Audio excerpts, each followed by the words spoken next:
হাতে মেখে আজকে আমি সবজি খিচুড়ি রান্না করতেছি। সকালে সবাই রোজা আছে, আমি রোজা নেই। আমার জন্য খিচুড়ি রান্না করতেছি।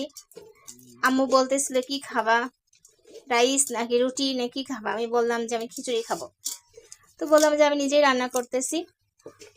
তো সেই জন্য আমি এখানে সুন্দর করে সমস্ত সবজিগুলো আম্মু কেটে দিয়েছে, আমি মশলার সঙ্গে ভালো করে মিক্সড করে নিচ্ছি।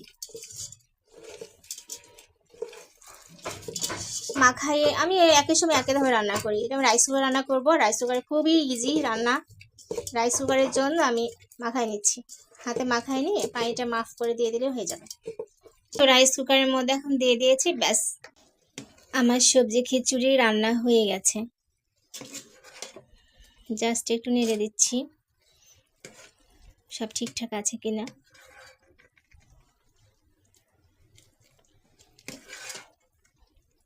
খিচুড়ি খেতে কিন্তু আমার ভালোই লাগে।